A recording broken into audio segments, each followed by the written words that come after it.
బీబీఏలో university second rank, third rank సాధించడం Sun International విద్యార్థులకే సాధ్యం.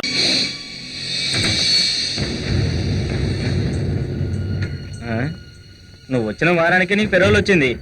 నీకు సీఎం ఆఫీస్ లో మంచి ఇన్ఫ్లుయెన్స్ ఉందని నేను అనుకుంటున్నాను. అంత లేదు సార్. అయినా నేను జైల్లో ఉన్నా బయట ఉన్నా ఒకటే సార్. వెళ్ళు వెళ్ళు. ఒరే సుబ్బు, ఏంట్రా జైలు కూడా సరిగ్గా చిక్కిపోయావు? ఇప్పుడు నువ్వు వచ్చావు కదా, పద పద.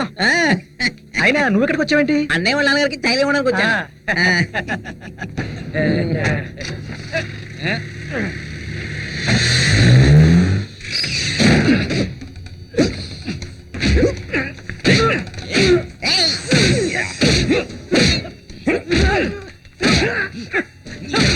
అన్న వీడి కొట్టిన చేతుల్లో పెడుతున్నాయి కానీ ఒక్క మొక్క కూడా బయట కక్కట్లేదు. ఈ పని నీకెవరు అప్పగించారో చెప్పరా.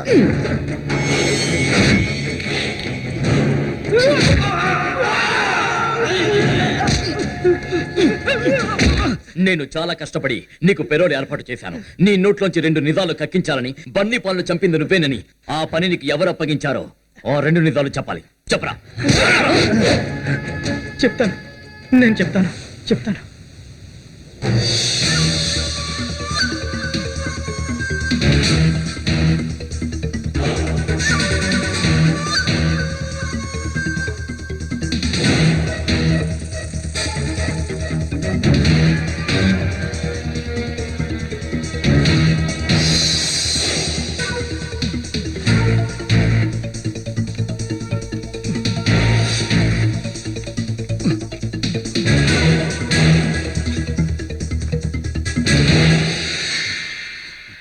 ఎవరు నువ్వు? ప్లంబర్ను సార్.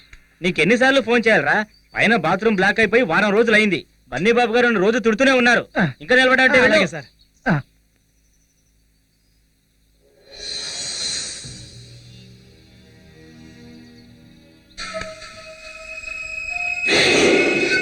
ఆ మీడియా గురించి భయపడొద్దు. వాళ్ళ నోళ్ళు ఎలా నొక్కాలో నాకు తెలుసు. నువ్వేం భయపడకో. వాళ్ళకి పైసలు ఇస్తే పనులన్నీ అయిపోతాయి. వాళ్ళు హ్యాపీగానే వెళ్ళారు. అన్నీ మనం చెప్పినట్లే వస్తాయి, టీవీల్లో, పేపర్లో, అన్నిట్లోని. ఓకేనా? మరి బై ఎలక్షన్లో మీ సపోర్ట్ నాకు ఉండాలి మరి. సరేనా? ఓకే.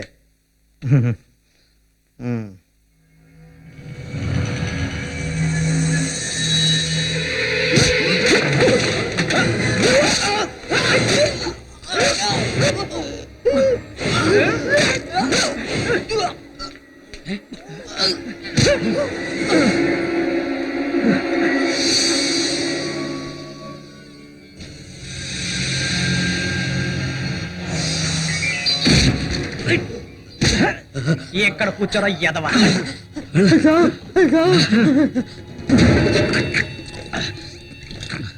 ఇంతకీ నీ వెనక ఎవరున్నారు? చెప్పరా. రాజగోపాల్ గారు.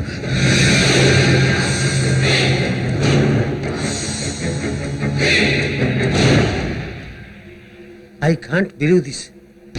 సంఘటనా స్థలంలో దొరికిన కత్తి మీద రక్తపు మరకలు ఉన్నాయని ఎఫ్ఐఆర్ లో రాసినప్పుడే నాకు అర్థమైంది పోలీసులు ఆడుతున్న డబుల్ గేమ్ గురించి. బట్ దాని వెనుక ఇతను ఉంటాడని నేను ఊహించలేదు. ఈ పాల్ సార్ కొడుకుతో వాడికెందుకు శత్రుత్వం? డైరెక్ట్ ఇన్వాల్వ్మెంట్ ఉందని నేను అనుకోను. ఒక బ్రోకర్షిప్ అరేంజ్మెంట్. ఐ మీన్ డబ్బు కోసం ఒక హంతకుని అరేంజ్ చేసిన బ్రోకర్ అన్నమాట. డబ్బు మీద ఆశో, లేక బంధుత్వమో, లేక ఇంకేదైనా లాభం ఉండొచ్చుగా. నాకు హెడ్ఏక్ వస్తుంది. ఒక 90 వేస్తే గానీ సర్దుకోదు. ఇప్పుడు గుర్తొచ్చింది. నూజివీడులో ఓ మామిడి తోటను ఈ రాజగోపాల కొన్నాడని న్యూస్ వచ్చింది. తోట అంటే 8 ఎకరాలు? తక్కువేం కాదు, ఓ 25 ఎకరాలు ఉంటుంది.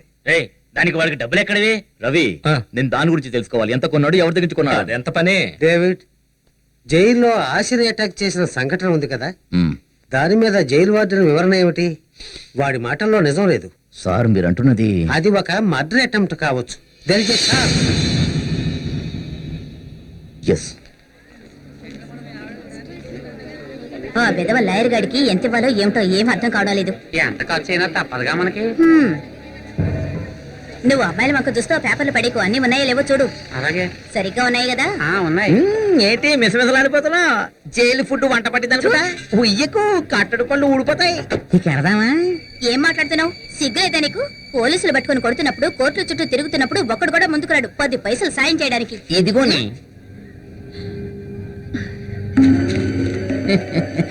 ఇప్పుడు వెళ్తాం మరి అలాగే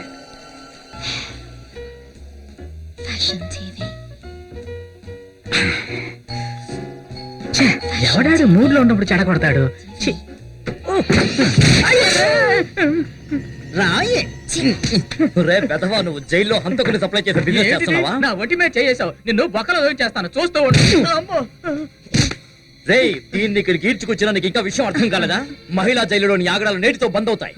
జైలులో జేబులు నిప్పి హత్యలు చేస్తున్న బ్రోకర్ నా కొడక చచ్చేంత వరకు నేను సెంట్రల్ జైల్లో పెట్టిస్తాను. నువ్వు మంచోడు డేవిడ్. అంటే నేనేంటో నీకు తెలుసన్నమాట. ఎంత బలంగా కొట్టడానికి నువ్వు తప్ప సిటీలో ఇంకెవరున్నారు? నా వల్ల పొరపాటు జరిగిపోయింది. నిజాన్ని చిలక పలిగినట్టు పలుకుతా. నేను అప్రూవర్గా మారిపోతా. దయచేసి నన్ను వదిలేయండి. 4 పిల్లలు 2 పెళ్ళాలు ఉన్నవాడి నేను. అయ్యో అన్నయ్య పాపం అన్నయ్య వదిలేనయ్య. 2 పిల్లల ముద్దులు ఒకటి కదా, కానీ బైనాకులతో ఆడాళ్ళ అందాలు చూడకుండా కళ్ళు మాత్రం పీకేద్దాం అన్నయ్య. చిలకలాగా అన్ని చెప్తానన్నానుగా, ఇంకా కొట్టడం న్యాయంగా ఉందా చెప్పండి? వర్గీస్ ఎంసీ పాల్ కు గొడుగు పట్టే ప్రజా కాంగ్రెస్ నేత అసిస్టెంట్ జైలర్ చంద్రారెడ్డికి డబ్బులిచ్చి ఆసాను చంపమని చెప్పింది వాడే. అంటే ఎంసీ పాల్ ఈ కుట్ర వెనకాల ఉన్నాడని అర్థమవుతోంది. ఆ ఇద్దరు ఇచ్చిన ఇన్ఫర్మేషన్స్ పరిస్థితిని మరీ కాంప్లికేటెడ్ చేస్తాయి. అవును, మన రాజగోపాల్ కొన్న తోట సిటీ కాంగ్రెస్ నాయకుడు కన్నయ్య బావమరిదిది. దాన్ని చాలా తక్కువ రేటుకి రాజగోపాల్కి ఇచ్చాడు. అది అతను ఇష్టపడే ఇచ్చుంటాడు. ఈ కన్నయ్యది ఎంసీ పాలది వేరే దారులు కదా. అవును, అందుకే మనం 2 దారుల్లోనూ ప్రయాణించవలసి వస్తాం. ఆ రాజగోపాల్ పేక మీద కత్తి పెడితే నిజం చెప్పేస్తాడు. అతను పట్టణాన్ని శాసిస్తున్న పోలీస్ ఆఫీసర్. అంత తొందరగా అతని పీక మీద మనం కత్తి పెట్టలేము. కానీ అవసరం అనిపిస్తే అతని పీక కొయ్యాల్సి ఉంటుంది. మీరందరూ ఎక్కడ కూర్చున్నారా?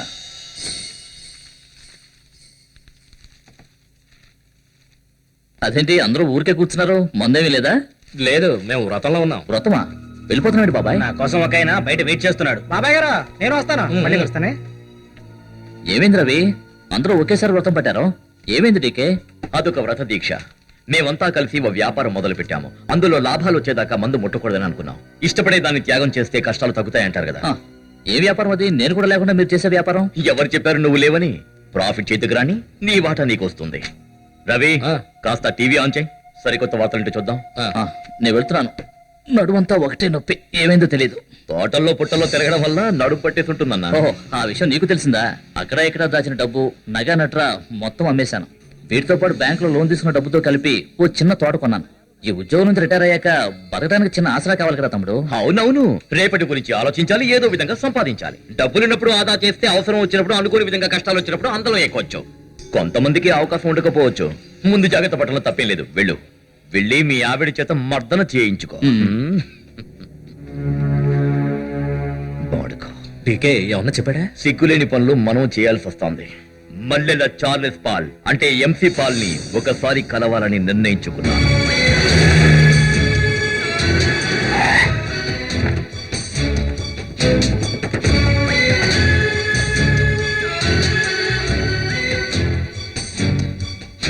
ఎవరిది వర్గీస్?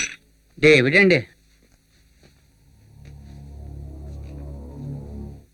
రా. నా చెల్లెలు ఇంతకు ముందే ఫోన్ చేసి మాట్లాడింది. అది ఎప్పుడూ ఎవరొకరి మీద ఏడుస్తుంటుంది కదా. అదే సానియా అమ్మాయిని. అమ్మాయి పేరేంటి? ఆశ. ఆ అమ్మాయిని ఇంట్లో పెట్టుకుందట కదా. అయినా నీ మీద కోపం రావాల్సింది నాకు కదా, దానికెందుకు? అన్నట్టు ఆ అమ్మాయి కాదు కదా నా కొడుకుని చంపింది. ఎవరన్నది ఏదో ఒక రోజు బయటపడుతుంది. నా కొడుకుని చంపింది ఎవరైనా మాకు జరిగిన నష్టం ఎవరు భర్తీ చేయలేరు కదా. మరైతే ఆ సబ్ జైల్లో ఆమెను చంపడానికి డబ్బులు ఇచ్చింది ఎవరు? ఎవరో చెవుల్లో సీసమైనా వేసుకున్నారా? ఆశను చంపడానికి జైలర్ చంద్రారెడ్డికి డబ్బులు ఇచ్చింది మీరే కదా. నువ్వు లేనివి కల్పించకు డేవిడ్. వీడే మీ దగ్గర చొంగ కార్చుకుంటూ తోక ఊపే కుక్క జైలర్ చంద్రారెడ్డికి తరలించిన లుచ్చాగాడు. ఆ పని మీకు తెలియకుండా చేసుకుంటే ఎందుకు ఇచ్చాడో వీడిని చెప్పమనండి. మీ ఆజ్ఞ లేకుండా వచ్చపోయడానికి కూడా పంచేస్తాడు ఈ వర్గీస్. మీరు ఇంకా ఎలాంటి డ్రామాలు ఆడినా లాభం లేదు. మీ కొడుకుని ఎవరు హత్య చేశారో తెలుసుకోకుండా ఒక అమాయకురాలు బలి తీసుకోవాల్సిన అవసరం వచ్చింది. బీటలు వారి పునాదులతో సహా కూలిపోతున్న ప్రజా కాంగ్రెస్ పార్టీ మనుగడ కోసం మీరే మీ కన్న కొడుకును హత్య చేయించారా? ప్రజల సానుభూతి సంపాదించడం కోసమే ఆ హత్యా నేరాన్ని సమాధి చేయడం కోసం ఒక అమాయకురాలను బలి చేస్తారు. చాలాపు నోటుకొచ్చేటలా వాక్కు. వాగడాలు, హామీలు ఇవ్వడాలు మీ రాజకీయ నాయకులకే చెల్లింది. నిజం ఏమిటో తెలిసింది కాబట్టి డైరెక్ట్ గా రాగలిగాను. అందుకే మీ అడ్డాలోకి వచ్చి మిమ్మల్ని నిలదీశా. పోలీసుల్లో కూడా మంచి వాళ్ళు ఉన్నారు. ఆ చంద్రారెడ్డి గారిని బొక్కలో తోయించడం నా వల్ల కాదు. నేను తలుచుకుంటే ఒక్క నిమిషంలో బయట పెడతాను ఖద్దరు ముసుగులో ఉన్న మీ రాక్షస రూపాన్ని. డేవిడ్, నువ్వు చెప్పింది అక్షరాలా నిజం. నా కొడుకుని ఎవరు చంపారు అన్నది కాదు ఇప్పుడు నా బాధ. ఆ అమ్మాయికి అన్ని విషయాలు తెలుసు. అదే ఆ అమ్మాయి ఫ్రెండ్ని బన్నీ మోసం చేసిన సంగతి. అందుకే ఆ అమ్మాయి చనిపోయింది. ఇవన్నీ రేపు ఆ అమ్మాయి బయట పెడితే నా కొడుకు ఆత్మకు శాంతి లభించదు. ఇందాక నువ్వు అన్నట్టుగా పునాది కదులుతున్న మా పార్టీ యొక్క పరువు కూడా పోతుంది. నీ తొక్కలో పరువుని కాపాడుకోవడం కోసం మీ ప్రజా పార్టీని లిమిటెడ్ కంపెనీలా నడిపించడానికి ఎలాంటి నీచమైన పనులు చేయడానికి సిద్ధపడే నీలాంటి వాళ్ళు ఈ జీసస్ కు ఎన్ని కొవ్వొత్తులు వెలిగించినా వ్యర్థమే.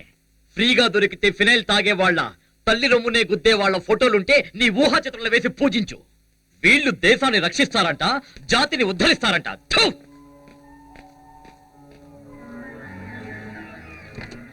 వర్గీసు, ఇక వాడు బతకూడదు. రేపటిలోగా వాడి కథ పూర్తి కావాలి.